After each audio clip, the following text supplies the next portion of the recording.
Hi, these comments are for MM, and I am Michael from OTC, OnlineTOEFLCourse.com, and you're one of my TOEFL speaking boot camp students, and I'm getting ready to listen to your specific practice test.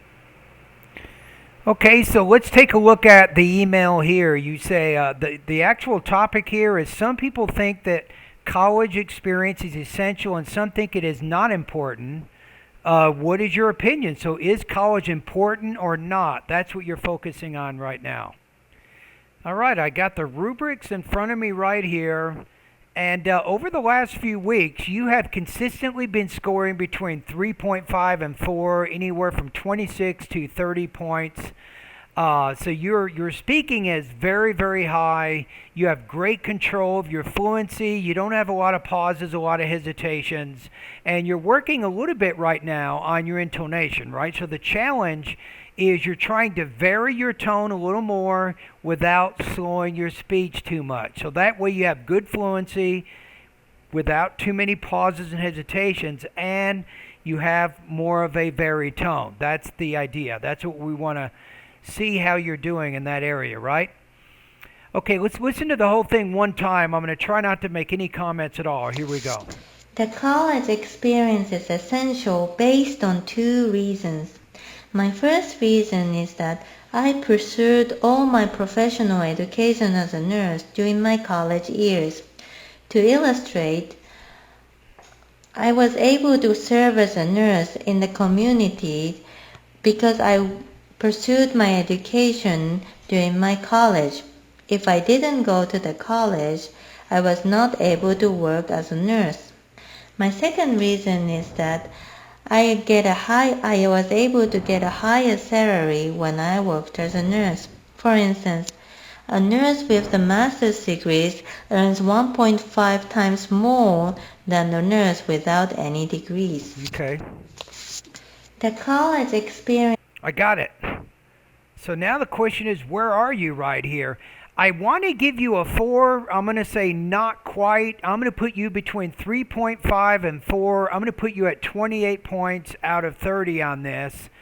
I think there's a minor language use issue in there and then some minor topic development issues. You can probably improve the connection of ideas a little bit more.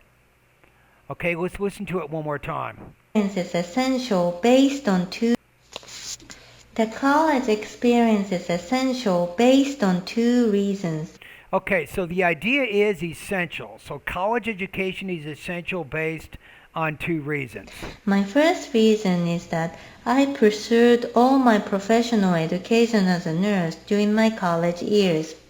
To illustrate, I was able to serve as a nurse in the community because I pursued my education during my college. Now say, because I pursued this essential or necessary education. So put the word necessary or essential in there, and that's going to really tie that back to what you said in the beginning. It'll make it a little bit more unified. So that would be one of my comments.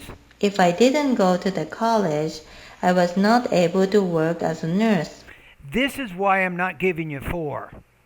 If I hadn't attended college, I would not be able to work as a nurse right now. That's the problem. That's the language use problem. So you're trying to talk about it's called a past impossible condition. And then the way you do that is by using the past perfect tense along with would. So if I hadn't achieved this necessary education, I wouldn't be able to practice as a nurse right now. So you're using the past perfect here to kind of, actually, you're using the past perfect to talk about the past impossible condition, then wouldn't to talk about more of a present kind of impossible condition. I wouldn't be a nurse right now. So that's the one I want you to be careful about. So if you go to Google, I can help you. You want to learn a little bit more about what's called either present possible conditions, present impossible conditions, or past impossible conditions in English grammar. Those are the key words. You can review that if you need to. Go to Google. Another easier way to look at it is real and unreal conditions. in English grammar, and then I want you to get more comfortable with that type of grammar. It seems that you're a little bit limited in that area right now.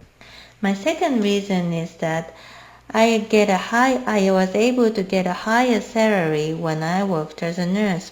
For instance, a nurse with the master's degrees earns. Now, why did you change from was to am? Interesting, or am to was. Now, if you're still a nurse, I would say I'm able to get a high salary working as a nurse because of my essential college education. You see what I'm saying? Now, if you're no longer a nurse, then say I was. Maybe you have another job now, but I think you're a nurse. So I would say I am able.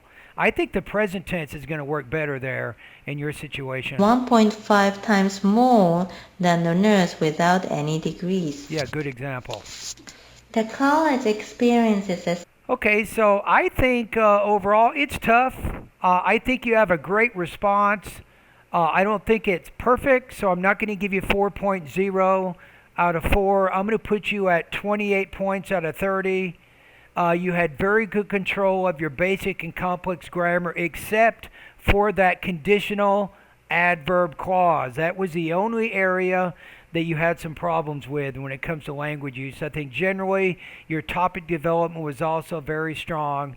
So I'm going to put you between 3.5 and 4.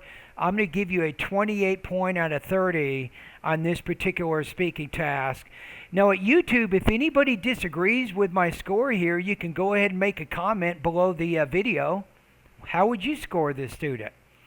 All right, and thank you, MM. Keep up the great work. You're doing a great job. And don't forget me, when you take the TOEFL exam, I want you to come back, tell me how you did. I want to see how you did with your overall TOEFL score along with your speaking score. All right?